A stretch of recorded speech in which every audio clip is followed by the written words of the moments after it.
그러면 다음으로 한선 동아시아 연구원 이사장님의 기조 강연이 있겠습니다. 여기까지요. 네, 이쪽으로 나와.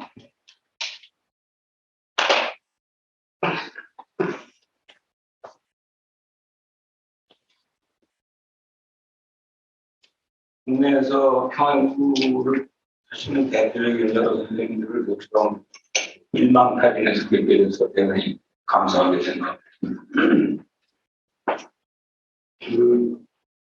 모두에 좀 얘기를 하는 게 어떠냐고 해서 제가 도전할 수 없었던 사연 조금 전에 김혜정 박사가 얘기를 했던 사연 때문에 그렇습니다.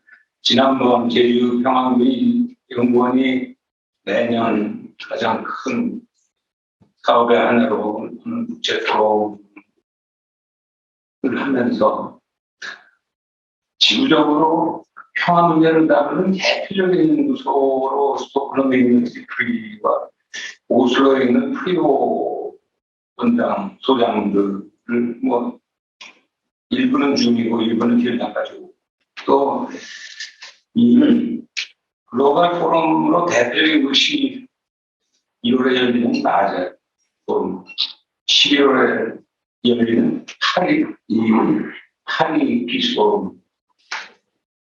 그러니까 연구와 실제 그런 시민사회 그룹들 모이는데 베스트 4가 모이는데 그것도 평화 그런 얘기들을 옛날 했으니까 와서 좀 사회를 해달라고 내렸습니다. 근데 무슨 얘기가 진행되냐면 제가 하면서 내가 개인적으로 보기에는 사실은 이 네 기관보다 제주평화연구원이라는 데가 훨씬 중요한 겁니다. 지구 내에서의 그 전쟁과 평화 문제를 그러면서 제가 예를 뭘 들었냐면 이중섭과 피카소 얘기를 좀 했습니다. 그 이중섭이 그린 이중섭이 어떤 평화의 그림이었고 피카소가 그렸던 그 전쟁과 평화의 꿈이 있는데 내가 한국 사람의 편견인지 모르지만은 나는 사실은 그 평화에 대한 아픔, 갈망이나 전쟁에 대한 아픔은 피카소보다는 이중섭이 훨씬 더 깊이 알았던 사람이고 그래서 작품이 가지고 있는 것도 피카소가 가지고 있는 추상성이나 관련성에 대해서 이중섭의 그 실존성 이런 것이 훨씬 소중한 것인 것 같다. 그때는 뭐 미처 즉흥적으로 했기 때문에 그림을 준비해가지고 코멘트를 하지 않았어요. 끝나고 저녁을 먹게 됐는데 태어나는 스위스 대사가 마침 여성분들 같이 평화에는 별로 관심 없으시고 어차피 여기 유럽 사람이니까 피카소는 잘 알겠는데 네가 얘기하는 그림 다 봤는데 그럼 이중섭은 누구냐? 그렇게까지 네가 격찬을 하는데 우리는 생명부지에서 이중섭이 어디서부터 시작을 해야 되냐 그래서 뭐 사실은 좀 난처하더라고요. 아시다시피 서귀포에 이중섭 미술관이 있지만 2002년에 나와서 됐습니다만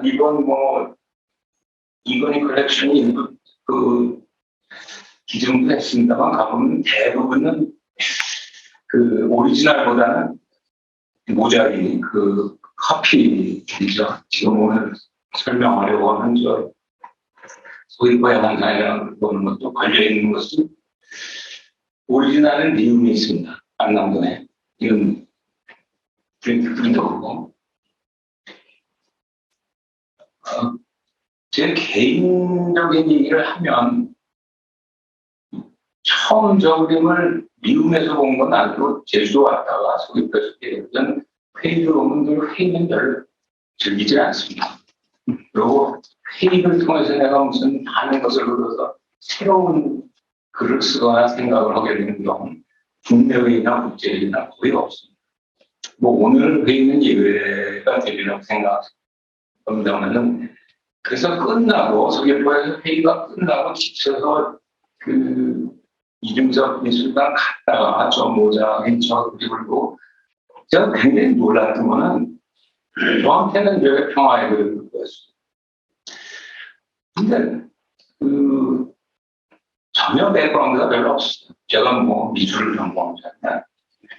언제 왜 그렸는지 이런 때는 관심이 없었어요. 근데 그 그림을 보고 여러 가지 이색적인 생각이 들어서 이제 이중섭에 대한 그 스토킹을 시작을 개인적으로 하게 됐습니다. 여러 가지 놀라운, 뭐, 개인적으로는 다이런 느낌 같은 것이 있었습니다. 저게 아시다시피 1951년, 그러니까 51년 1월에 이중섭이 광산에서 한국전쟁에서 넘어와서 부산에 있다가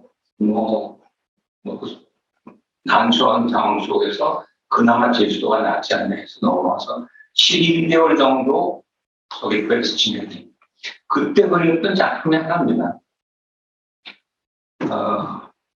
그렇게 널리 알려진 것도 아니에요. 저것이 발견되어진 것은 1969년 굉장히 뒤늦게 발견되어진 것이죠. 저한테는 굉장히 그 미술학도가 아닌 입장에서 국제정치학이나 또는 전쟁과 평화를 공부하는 사람한테는 굉장히 충격적이고, 야, 한국 사람 그림이 정말 인상적이다 하는 느낌을 받았습니다. 근데 더 조금 충격을 받았던 것은, 그러다가 우리가 흔히 피카소도 전쟁학파에 관심이 있는 것은 상식적으로 안다면은, 우리한테 통속적으로 알려져 있는 것은 게르니카 같은 작품들이 알려져 있어요. 근데 저 작품은 1952년부터 3년에 벽화로 그린 그림인데요. 저걸 보고 깜짝 놀란 게 저는 그림이 굉장히 비슷한 것 같아요. 그냥 모르는 사람이고 같은 사람이 그린 거 아닌가. 그런 느낌을 봐서 제일 먼저 내가 걱정이 돼서 제가 찾았던 거는 이중섭이 만약 나중에 그랬으면 이게 베낀 거 아닌가. 그래서 굉장히 불안해했는데 다행히도 이중섭이 먼저 그립니다. 베꼈으면 피카소가 베낀 건데 피카소가 베끼기에는 한국을 사실은 잘 알았어요. 한국 전쟁에 관한 그림이 있기는 합니다만은 52년에 일단 완성되어지고 53년에 좀 덧칠을 해서 54년에 교회에 기증했습니다만은 당시 프랑스 정부의 갈등 때문에 일반이 보게 됐던 것은 59년 정도입니다. 그래서 이 얘기를 아마 조금 하려고 합니다. 이 두 사람의 그림을 개인적으로 미술을 모르는 사람의 입장에서 왜 이것이 나한테 그렇게 인상적이었는가, 또 두 사람들은 왜 이런 작품을 남길 수밖에 없었던 것인가, 또 그것이 우리한테는 한반도의 전쟁과 평화를 고민하는 우리한테는 어떤 의미로 받아들여져야 될 것인가. 우리는 과연 이중섭 버전이나 피카소 버전의 전쟁과 평화 중에 어떤 그림을 우리가 지금 그리고 있는 것인가. 이런 생각을 개인적으로는 최근 몇 년 동안 주로 하게 됐던, 잠깐 설명했습니다만 꼭 그림을 그리던 엄자들을 잠깐 소개를 드려야 될 것 같습니다. 저기 보면 51년 7개월 피난 생활을 돼 있습니다. 뭐 그렇게 많은 작품이 있지는 않죠. 이중섭 뭐다 합쳐도 다 아시지만 음악이나 이런 대상이라는 것들이 많고 합쳐도 300편. 피카소는 엄청난 다작이기 때문에 그 도자기나 이런 대상까지 포함하면 경우에 따라서 뭐 4만 5만. 본격적으로 그린 그림도 거의 2천 이렇게 됩니다만은 그럼에도 불구하고 제가 이중섭이 훨씬 중요하다. 전쟁과 평화.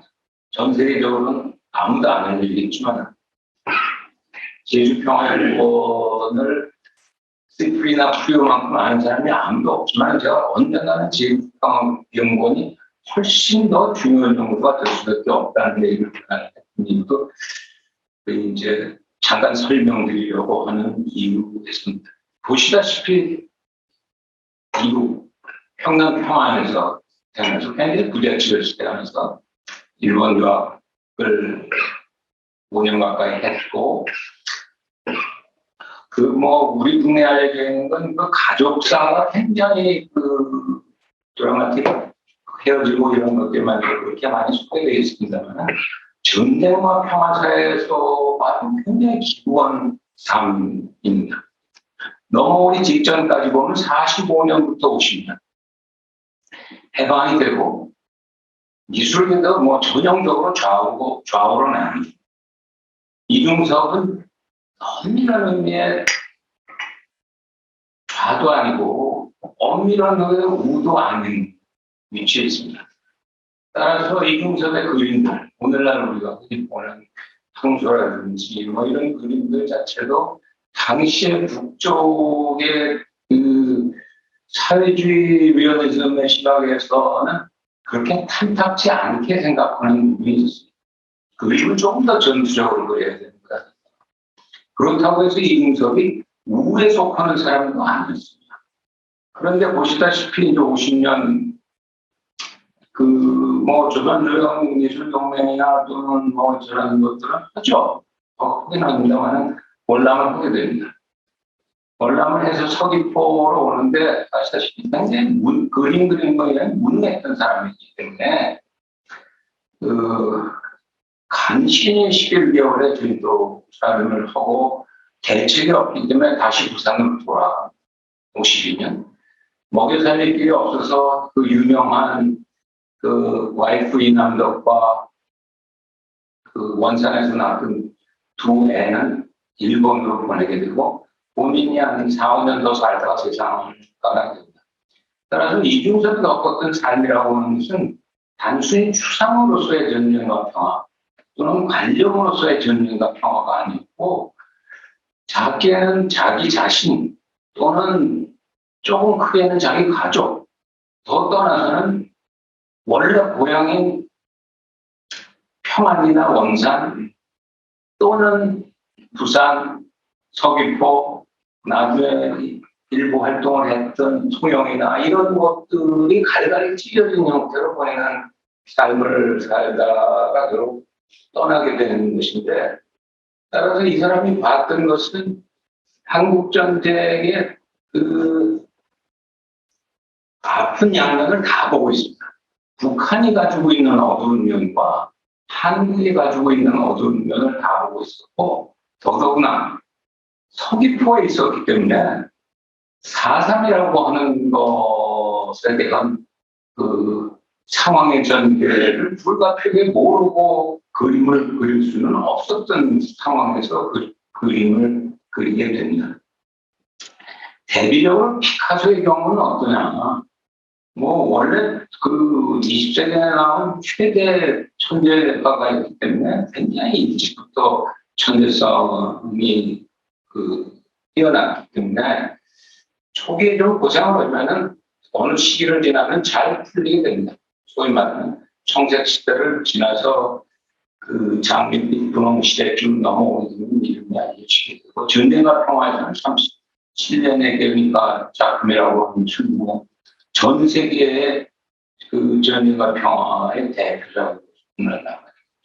그런데 오늘 소개하는 그림은 그 그림을 소개하는 것도 아니고 또 우리 경우에는 사람들은 많은 관심이 없습니다만 한국에는 메사카 앙코레라고 해서 한국의 학살이라는 그림들은 우리는 굉장히 많은 관심을 보이고 있습니다만 그 그림을 소개하려고 하는 것이 아니라 52년에서 53년 남불에 가면 남불 해안이 꽃가주의 푸른 바다가 보이는 조그마한 마을에서 사실 이 사람이 도자기를 굽는 일정한 시간을 보내게 되는데 바도리스에서 48년에서 54년 그 어간에 있는 교회에 벽화를 위임을 받게 됩니다. 저기 52년에서 54년에 라게라고 저는 사실은 도자기에 개인적인 관심이 있어서 도자기를 보러 갈 겸 전쟁과 평화는 국제정치론이라고 손을 냈으니까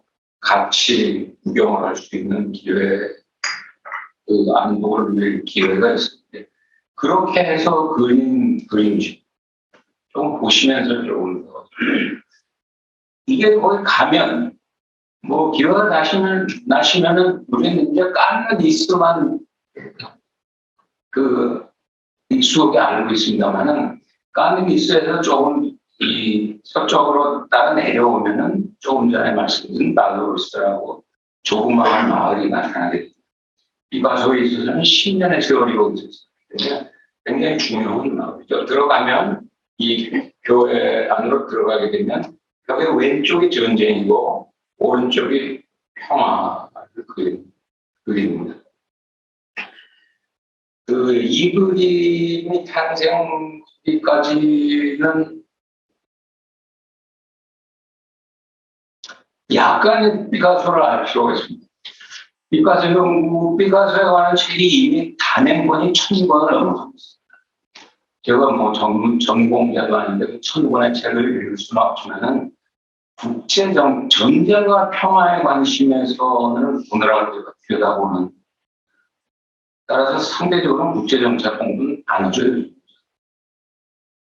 이 사람이 이 전쟁과 평화 그림하고 인연을 맺게 되는 것은 44년 되면은 프랑스 공산당에 가요. 그 당시 프랑스가 가지고 있는 좌우의 44년 5년 되면 그 전쟁이 끝나잖아요. 2차 세계대전이 끝나고 서서히 냉전 질서가 들어오는 과정에서 1949년쯤 되면 어떤 양상이 벌어지냐면 아시다시피 47년이 이제 그 truman doctrine이 나오고 마샬 프로그램이 들어가고 이러면서 소련이 오히려 이런 평화 이런 이슈에 대한 적극적인 노력을 하게 됩니다. 물질적이나 군사적으로 상대적으로 안전하고 약하기 때문에 따라서 세계 평화회의라고 하는 것을 소련이 그 상당한 영향력을 가진 평화회의를 하게 됩니다. 첫 번째 대규모의 회의가 저기 말하는 왼쪽에 1949년 4월에 열린 그 마린 평화회의입니다. 그 회의를 하면서 상징적인 그림을 하나 그리는 게 어떠냐.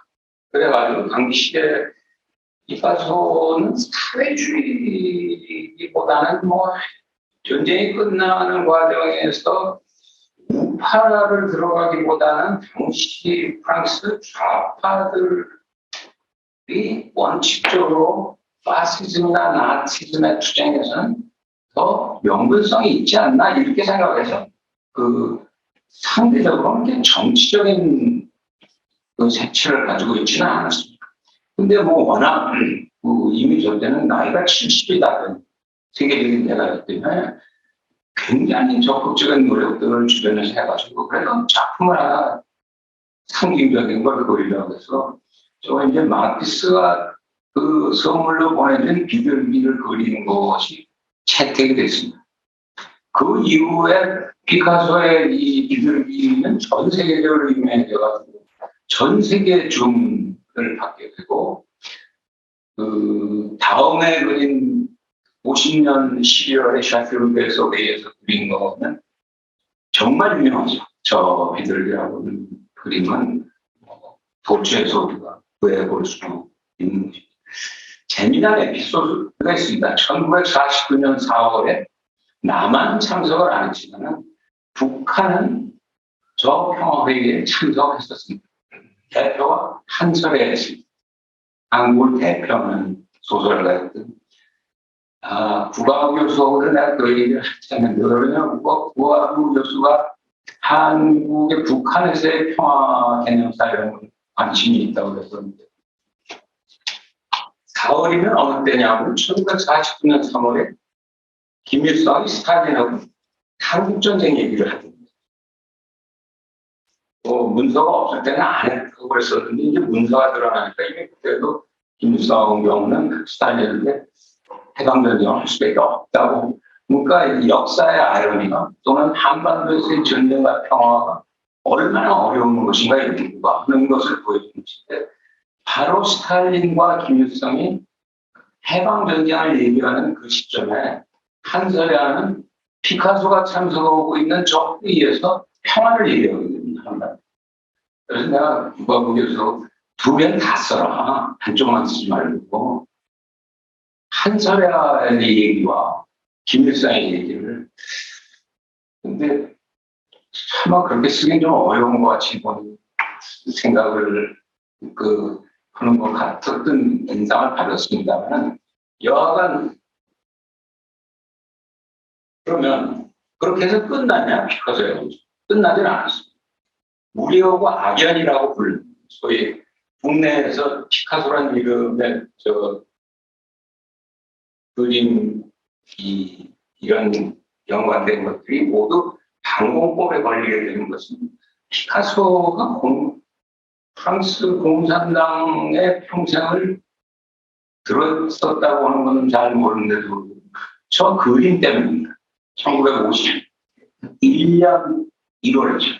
그림이 그려진 것은 딱 50년 됐죠. 얼른 보면은 제목을 지우고 보면 알 수가 없습니다. 저 그림이 뭘 그린 것인지. 근데 설명을 하면 왼쪽에 그려 있는 것이 학살을 당한 사람들의 모습이고 오른쪽에 학살을 한 사람들의 모습. 근데 우리 국내의 논의와는 전혀 엉뚱하게 저 그림이 나오면 피카소의 81년생이니까 70이죠.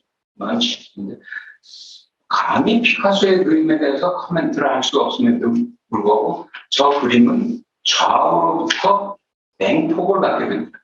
양쪽이 다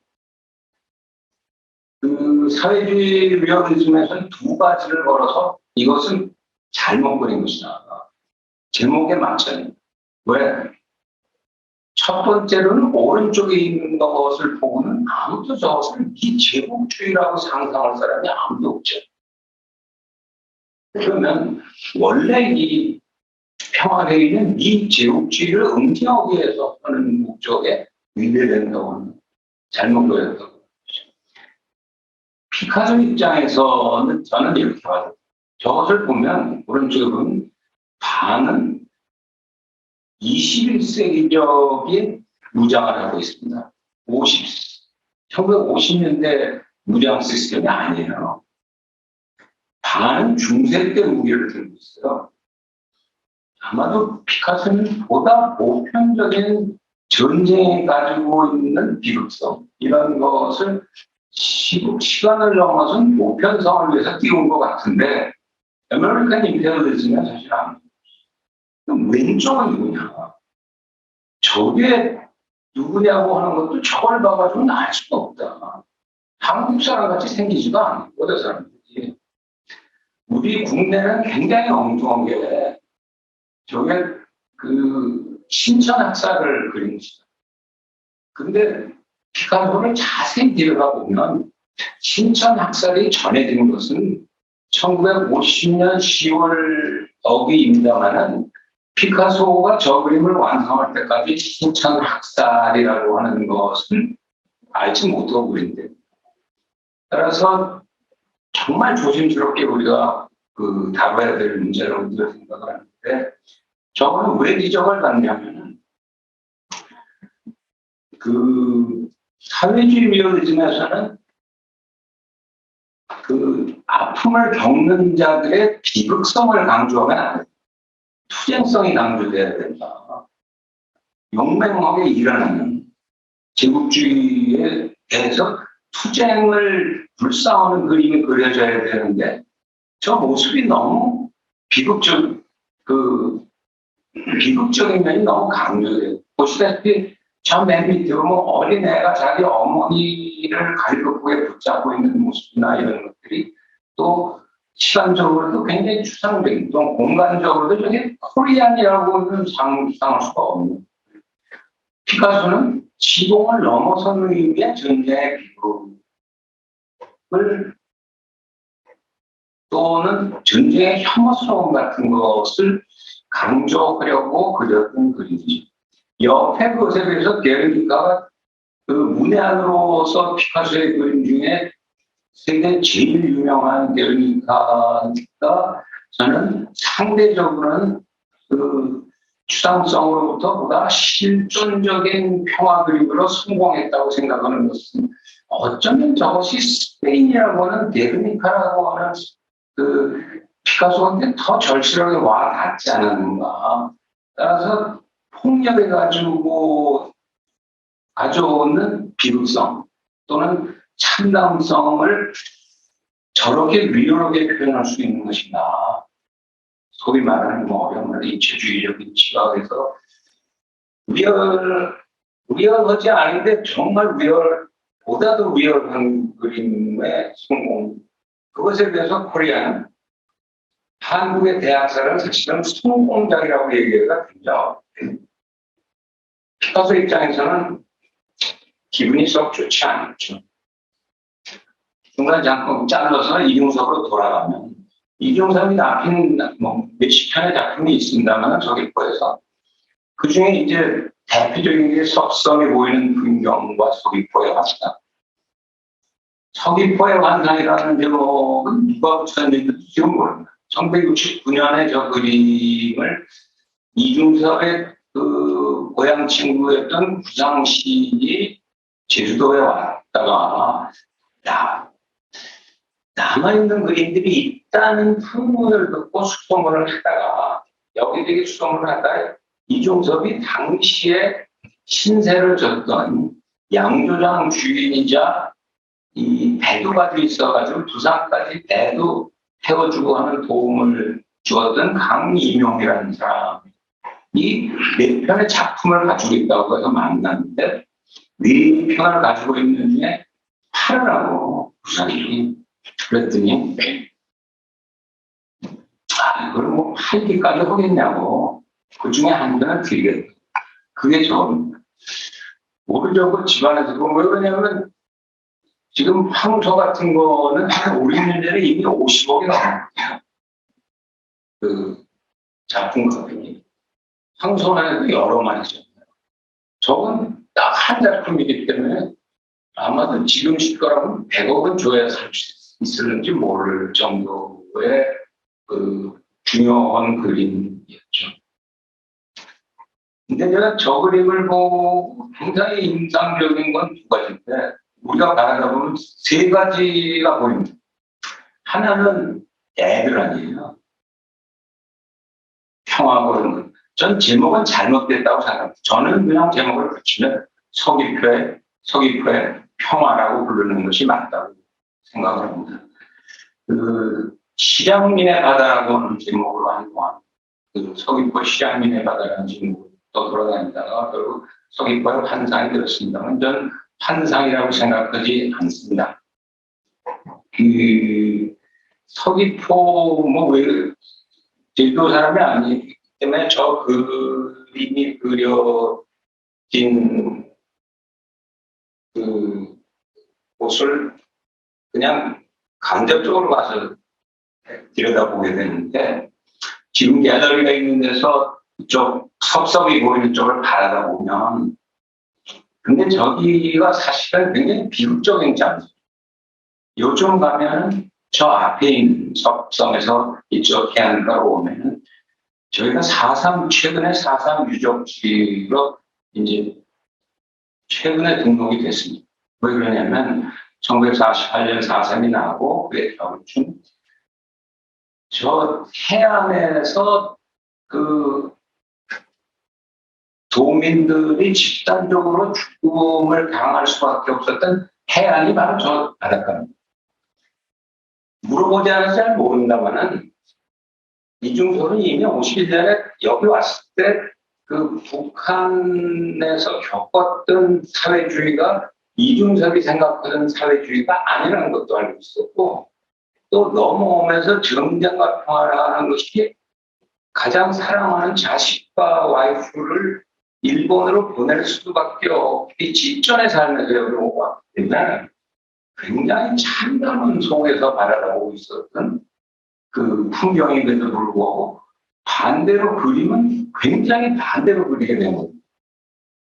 집단적으로 저기서 몇백 명의 삶이 죽어간 것도 피를 흘린 한 같은 민족으로서 죽음도 겪었던 마을인 것도 알고 있으면서 저는 애들이 또 제주도가 유명한 귤을 따는 것이나 갈매기나 이런 것을 애들이 타고 다니는 저런 그림이라고 하는 것은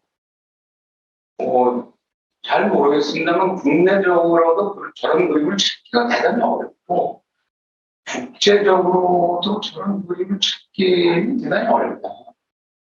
우리가 제대로 못 띄우는 거 아닌가. 저 그림을. 그런 생각을 그 디자인이나 어떤 비참한 시각에서 저 그림이 그려졌는가 이런 것을 누군가 스토리텔링을 해야 된다. 그 제주평화연구원이 하든 누가 하든지 해야 될 그림이라고 개인적으로 생각은 합니다.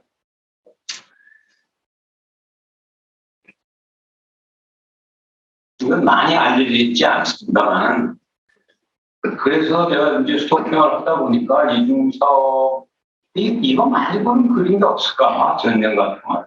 우리한테 알려져 있는 건 흔히 황소 시리즈, 가족 시리즈 이런 것만 있습니다만은 찾아보면 1954년에 문중섭 대령이 강원도 전투에서 전투를 한 전투 기록을 저격능선이라고 하는 단행본을 발간하게 그걸 발간하면서 이중섭이 그림을 그리니까 친구 부탁을 해서 표지와 오른쪽 거는 표지의 장정을 부탁을 했습니다.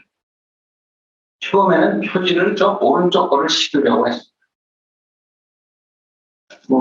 비둘기로 봐야겠죠. 근데 저것이 보면은 비둘기가 다쳐서 피를 흘리는 모습의 비둘기. 그러니까 저 모습이 너무 덜 전투적이지 않냐. 저격능선에 용맹스럽게 싸웠던 한국군의 대령의 전투.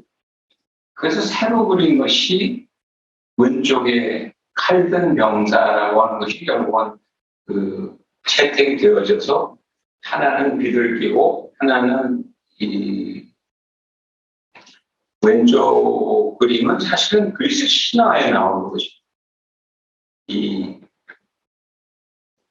몸의 하반신은 말이고 상반신은 인간의 모습을 띠고 있는 그 켄타우루스라고 해서 서양 신화에서는 별로 그 좋은 의미로 받아들이지 않은 것이죠. 전쟁의 그 나쁜 면을 강조하는.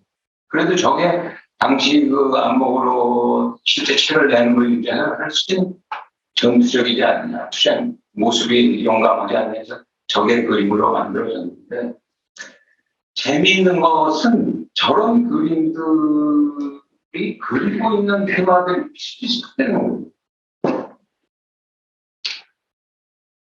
왜 저거를 그리스 신화에서 뽑아왔을까 하는 거는 저도 미스터리 하나입니다. 피카소 같은 경우가 오히려 그리스 신화 같은 곳에 특히 남부에 있을 때는 굉장히 오래 침잠을 하게 되는데 이중섭 경우는 조금 다릅니다.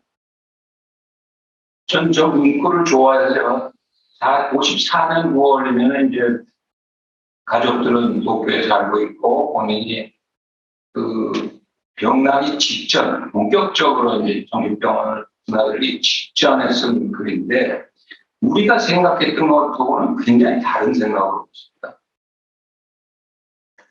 나는 한국에 나온 정치가 학원으로 자처 세계 사람들이 최악의 조건이라고 하는 것을 우리는 정말 최악으로 생각하고 죽은 것도 행렬병으로 아무도 모르는 쪽에 죽어갔으니까 그런 거를 전 세계에 전하는 것이 내가 나한테 주어져 있는 운명이라고 생각한다는 얘기를 와이프한테 하게 됩니다.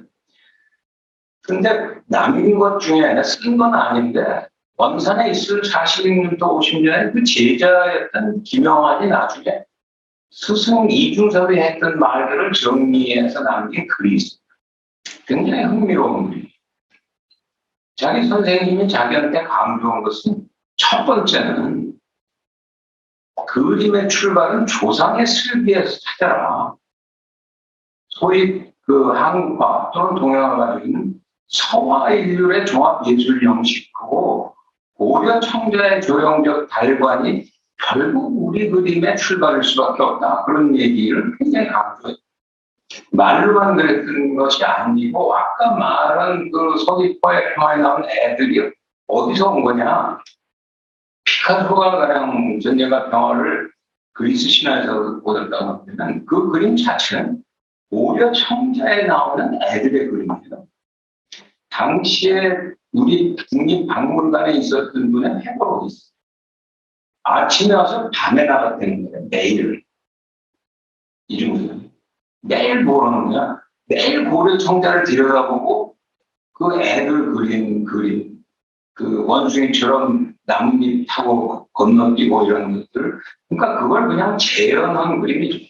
소위 말하는 군동화라고 하는 것에 대부분의 사람들은 뭐 어린애들 그림가 보다 하는데 그 그림이 오는 것은 우리 도자기에 나타나고 있는 모습을 봐요. 5년 가까이 일본은 가 있었고 원래는 파리를 가고 싶어 했죠. 따라서 거치긴 다 고쳤습니다. 위험은 인상주의, 결국 그나마 자기가 맞다고 생각한 것은 소위 야수파들, 누구나 이런 사람들 관심이 있었습니다만은 결국 그것을 다 하고 나서 마지막에는 나는 동양으로 돌아갈 수밖에 없다. 하는 것이 결론이었고 45년은 자의반, 타의반 평양으로 돌아와서는 나는 사회주의 리얼리즘에 따른 그림을 그릴 수는 없다고 고민이 결론을 내립니다. 그래서 마지막 상징적으로 남기는 것은 한마디로는 예술은 진실의 힘이 비바람을 이긴 기록이다. 저는 역설적으로 한국에서 하는 전쟁과 평화 연구 마찬가지 얘기라고 생각합니다. 진실의 힘이 비바람을 이긴 기록으로서 남기고 연구가 돼야 되지 않나 그런 생각을 개인적으로 합니다. 아마추어로서 제가 2000년 컬럼도 쓴 적이 있습니다. 이중섭과 고를 비교해서. 그래도 주제가 전쟁과 평화이기 때문에 남은 시간은 아주 짤막하게 핵심적인 내용을 선생님들이 굉장히 꼼꼼하게 자세히 쓰셨기 때문에 아주 간략한 몇 가지 코멘트만 하고 얘기를 마무리했습니다. 그러면 왜 피카소의 52년도 작품에 51년 한반도 한국에 있어서 햇살에서 쉽다고 피카소는 52년 그 작품을 그리면서 전쟁과 평화에 대해서 내가 상당히 중요한 작품을 남기겠다고 그린 것입니다. 보편적인 얘기를 쓰고 싶다고 해서 남기는 글인데 그것이 따라서 이렇게 일반화할 수 있는지 모릅니다만은 피카소가 되는 섭섭해졌지만은 관념이나 또는 추상으로서의 전쟁과 평화, 이중섭의 그 존재 또는 실존으로서의 전쟁과 평화를 작품화하려고 하는 진실을 얘기하고 싶어하는 그 농도는 이중섭이 승리할 수밖에 없다. 그래서 내가 서귀포가 프리머나 시프리보다는 시프리도 1년 있어봐. 그 사람들이 느끼는 전쟁과 평화, 프리오가 느끼는 전쟁과 평화는 그 강도에서는 10억의 이름을 안 오죠. 역설적으로 그것이 글로벌 네트워크가 있고 있는 전 세계적으로 알려져 있지만 서귀포 훨씬 중요할 수 있다. 우리가 정말 신장에서 문제를 따라 들어갑니다. 따라서 10분 동안 제가 이 배역을 하려고 하는 것은 현실의 문제는 다 선생님들이 해주시기 때문에 제가 요즘 생각을 좀 하는 것은 오늘의 문제가 아니고 2050년의 한반도의 전쟁과 평화에 우리는 무엇으로 고민하게 될까? 우리 스스로가. 그때까지 가장 아파하는 문제가 무엇일까? 라고 하는 것이 개인적으로 가장 궁금하고 저는 세 문제가 가장 궁금하다고 생각합니다. 시간이 없기 때문에 딱 궁금해요. 하나는 북핵 문제입니다. 2050년에 우리가 북핵 문제를 어떻게 다루게 될지, 어떻게 해결하고 있을지 하는 문제. 역설적으로는 아마 남북한 문제겠죠. 북이 핵 강국이 되기까지 과정 동안에는 저는 북이 핵 강국이 될 거라는 얘기를 계속 해오면서 많은 핵 전문가들을 보고 반대를 나가고 있어요. 많은 분들이 아니 북은 협상용일 거야 포기할 거야. 제가 그것은 잘못된 판단이다 라고 하는 얘기입니다. 요즘에 보니까 어떤 논의들을 많이 하시냐면 저는 뭐 핵을 피카소 이중섭 들여다본다고 그렇게 열심히 보지는 않습니다만 저를 굉장히 당황스럽게 만드는 것은 북이 핵 강국이 됐으니까 일단 그것을 인정하고 해답을 찾아야 되는 문제입니다. 저는 그것에 대해서도 또 다른 생각이 들어요. 2050년에 북은 핵 강국으로서 살아나는 것입니다. 그것은 좀 다르다 하는 것이 제가 가지고 있는 뭐 30년 후엔 내가 책임을 지지 아마 안 해도 될 세월이기 때문에 마을 얘기하냐면은 왜 그런 얘기를 하느냐. 그것은 단순히 북한 때문에 그러는 것이 아니라 30년 동안의 뉴클리어 디터런스는 의미를 상실하는 것이 아주 강하게. 그러면 뉴클리어 디터런스가 의미가 없어질 때 우리가 북의 논의를 보면은 그 인민의 발전권에 못지않은 인민의 자위권을 위해서는 핵을 반드시 가져야 된다고 하면 국력의 반 이상을 투자하고 있습니다. 그런데 결국 투자하는 것이 주식이 해당 이부주가 아니라 주식의 의미가 없어집니다. 핵을 더 이상 논의하지 않습니다. 그러면 그동안 한 노력은 어떻게 할지. 그렇게 북이 가지고 있는 자위권과 발전권을 위해서 그렇게 노력했는데 그것이 바람직한 선택이 아니었다는 결과가 오면 하는 문제를 아마 2050년쯤 되면 우리가 시각부에 논의할 때가 올 것이다. 그것의 과도기는 다 잘 아시겠습니다만 이미 미국 쪽 당국자들이 뉴클리어 디터런스라는 말을 포기하고 인티그레이트 디터런스의 시대가 열렸다. 이렇게 논의를 전개하고 있습니다. 그 중에 일부가 뉴클리어 디터런스라고 얘기를 하는데 그것은 시간 문제라고 하는 것입니다. 우리가 그렇게 갈고 닦아서 마련한 무기 체계가 어느 날 의미를 상실한다고 그러면 그때는 어떻게 이 문제를 해결해야 될 것인가 하는 것에 대한 우리가 고민이 있을 텐데요. 그건 뭐 시정연설 지난 9월 7일 한 것과 또 얼마나 고생해서 핵을 개발하겠다는가를 김현장. 저런 5가지의 임팩트가 앞으로 다가오는 30년 동안이죠. 북이 기대하는 생존권과 발전권은 핵으로부터 얻어지지 않을 위험성이 굉장히 많습니다. 남북 관계에는 긍정적인 효과보다는 부정적인 효과가 많다. 뭐 어제 오늘 보고 있다는 학제를 통해서 한미일이 점점 긴밀해지는 딜레마가 없나. 그것 때문에 만들었는데 역설적으로는 또 더 강화시키고 더 중요한 문제는 그렇게 돼서 나타나는 소위 인티그레이트 디터런스. 미국이 중심돼서 하는 통합 억제는 사실상 중국이 동일하게 인티그레이트 디터런스를 좀 굉장히 빠른 속도로 하고 있습니다. 그러면 북도 하면 되지 않는가? 북이 사실은 미중에 하는 인티그레이트 디터런스를 따라가기는 강하게 얘기하면 불가능한 양호상식.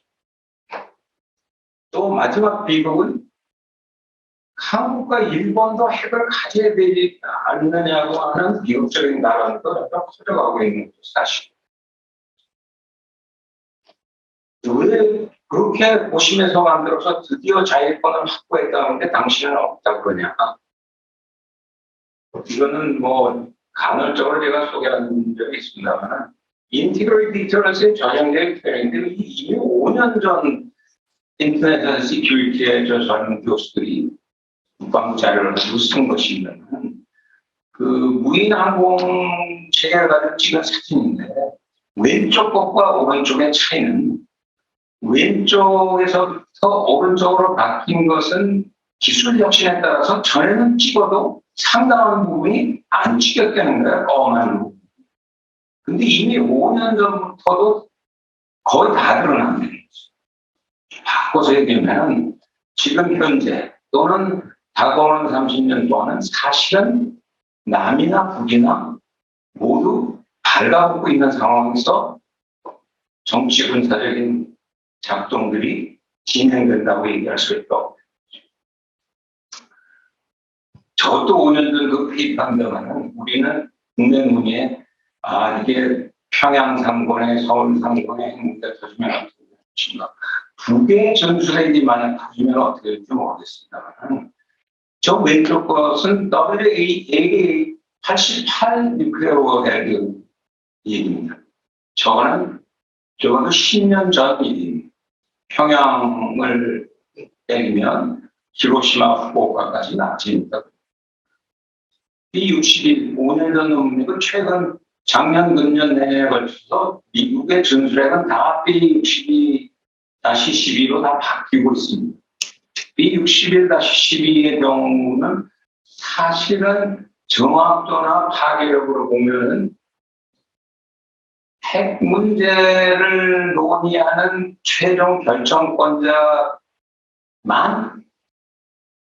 피해를 줄 수 있다고 하는 주장을 하게 됐습니다. 평양 자체는 아무 피해가 없을 수 있다라고 하는 쪽으로 현실화되어가는 쪽. 그러니까 저걸 우리가 조금 조심스럽게 읽어야 됩니다. 금년에 나온 미국의 포스 리뷰가 얼마 전에 이제 비밀 해제가 되면서 어느 정도 한계하면서 공개가 됐습니다. 저기 보면은 any nuclear attack by North Korea against the United States or its allies 같은 unacceptable 하고 the end of the regime이라고 하는 말은 조금 심각하게 받아들여야 되는 것이 억제라고 하는 것은 적절히 핵을 사용하기 이전에 억제하는 것이 있고 쏘는 과정에 억제가 있을 수가 있고 쏜 다음에 억제가 있을 수 있습니다.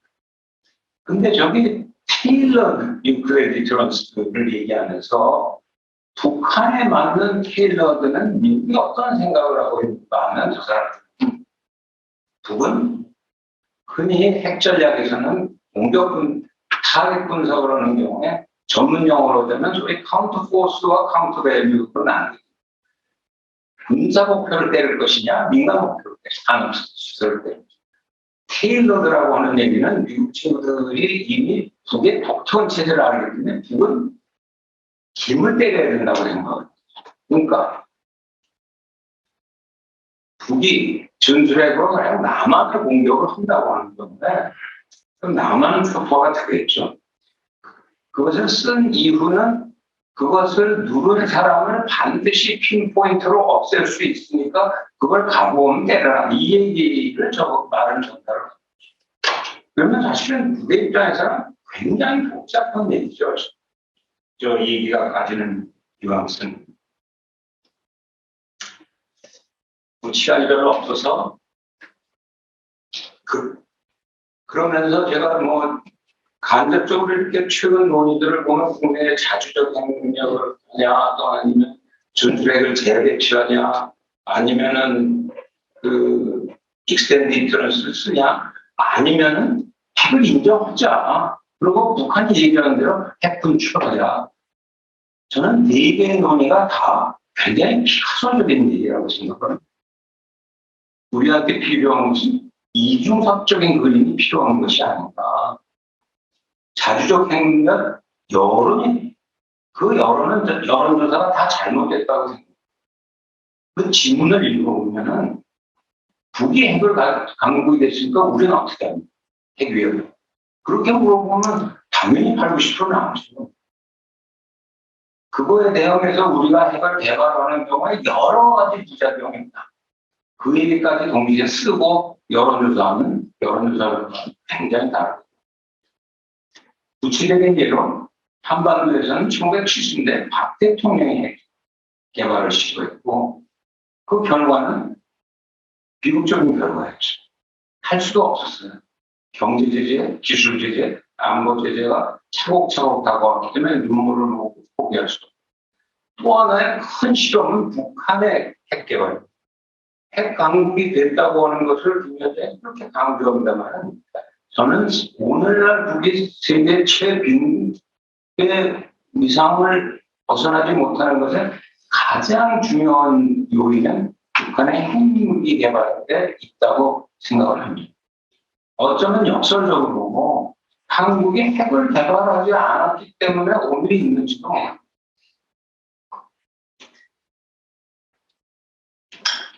그러면 어떻게 해야 된다니? 준술 핵무기 재배치도 저게 나온 이유 때문에 현실성이 없는 얘기입니다. 너무나 추상적인 얘기죠. 어디다 갖다 놓냐? 갖다 놔도 별 효과도 없고 명분성도 없고 실제 미국이 가지고 있지도 않고 우리가 보면은 준술핵을 저 도쿄에서 찾아보시면 알겠습니다. 현실적으로 나타나는 것은 아마 확장 억제력을 불가피하게 최소한으로 활용할 수밖에 없는 부분은 있습니다. 아니 그럼 그것으로 끝나면 그것은 그거대로 또 하나의 피커설적인 해결책이라고 생각을 합니다. 확장 억제만 가지고 핵무기는 해결되지 않습니다.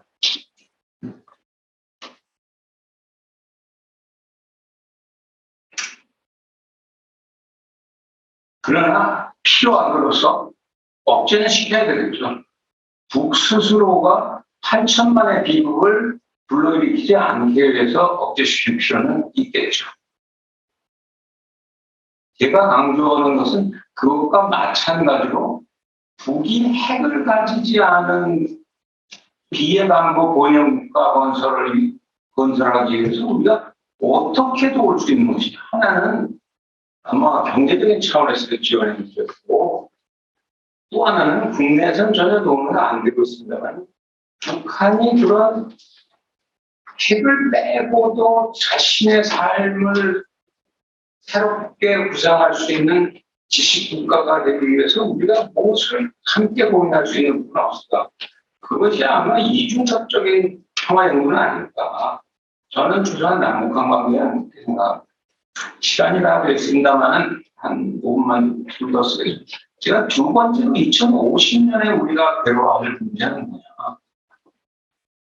미중의 전략 경제 문제.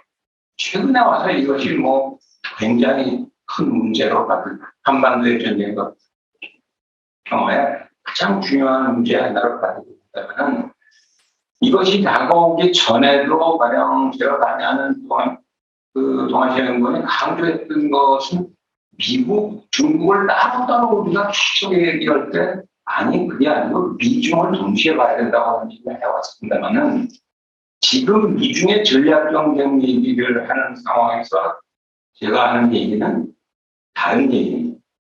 2050년을 보면 대체로 미중이 GDP 상으로는 비슷해집니다. 최근에는 비슷해진다는 쪽이 압도됐죠. 한동안은 중국이 훨씬 앞선다고 그러다가 최근 중국의 그 경제적인 여건들을 생각하면 대체로 비슷해진다면 결과는 어떻게 되는 것이냐? 미국이 생각하는 것만큼 중국이 무대에서 내려갈 수는 또 동시에 중국이 생각하는 것만큼 미국이 세계 무대 스테이지에서 내려설 것이다. 그것도 아니라고 하는 얘기. 그러면 다가오는 30년 동안에 우리가 준비할 것은 미중 속에서 살아남기의 문제가 아니고 미중은 딜레마에 봉착하는 때가 오고 미국도 망하고 중국도 망하는 길을 맞이하는 건 없는지. 미중의 공멸의 위기.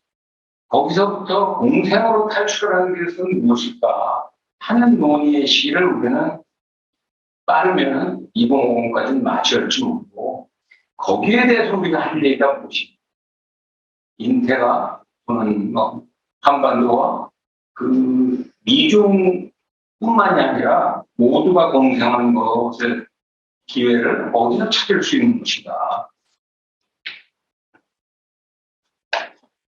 하는 얘기만 말씀을 좀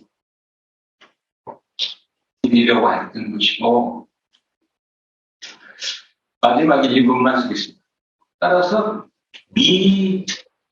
미중 경우도 지금 논의되는 얘기를 만약 한반도의 평화 연구에서 이중섭적으로 실존적 평화 연구를 한다 그러면 이렇게 논의하면 안 된다. 미중에서 살아남기가 아니고 공생이라고 하는 차원의 문제가 언제 다가오는 경우에 우리는 할 얘기가 무엇이 있을까 하는 것이 큰 숙제고 두 번째 남북한도 핵강국이 됐으니까 핵구축을 논의하자는 것보다는 저는 결국은 북에 살기는 비핵을 선택하되 비핵된 북과 공생할 수 있는 길은 무엇일까? 그것이 2050의 우리의 화두가 되어야 되고 꿈 같은 얘기 하지 말아라. 제가 이런 얘기를 하는데 그 필요한 책임은 남남 갈등 때문에 있다고 생각합니다. 국내적인 차원의 평화연구가 보수에 있는지 잘 모르겠습니다만 보수나 진보의 추상적, 관련적 평화연구와 정말 이중섭적인 실존적인 평화연구에 서서 우리가 이 문제를 겸손하게 들여다보고 있느냐. 피카소처럼 추상화처럼 만들지 않고 그 이중섭처럼 가지고 있는 현실성을 드러낸 형태로 그릴 수는 없는 것인가. 그 마지막 답은 저는 따라서 남북의 공생이나 글로벌의 공생의 그 출발은 남남의 공생에 있는 것이 아닌가 합니다. 아시다시피 제가 말하는 공생은 단순히 coexistence를 얘기하는 것이 아니라 영어 표현으로 하면 symbiosis. 다윈이 얘기하는 진화론이 아니고 그 공생을 통한 진화가 가능하다고 하는 얘기가 최근 그 진화생물학에서는 굉장히 활발하게 논의가 됩니다.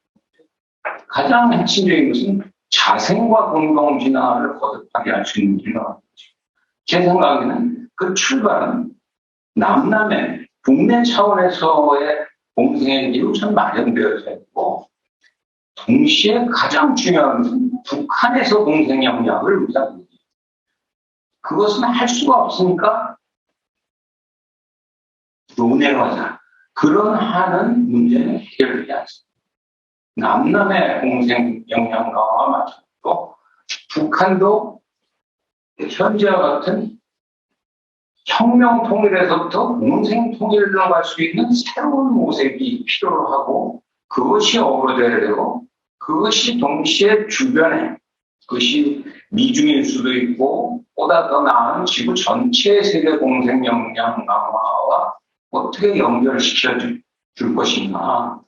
그게 뭐 제가 이중섭적인 꿈은 아까 그림 같은 것이고 이 얘기도 굉장히 추상적 관련적이라고 하는 것이 아니냐 그렇게 얘기할 수도 있습니다만 저는 최소한 제가 이렇게 하는 얘기는 굉장한 답답하면서 북한을 반세기 동안 날아다니고 있고 한반도의 남쪽의 평화연구의 찢어짐을 4반세기 동안 바라보고 있었고 지구 역량과의 관계도 그 못지않게 반세기를 들여다보면서 단순한 추상적인 얘기로 서양에서 이루어진 전쟁과 평화 얘기를 그 서지학적 공부하고 하는 얘기는 최소한 아니려고 노력했었던 그 답답함을 말씀드리는 것으로 얘기를 마무리하겠습니다.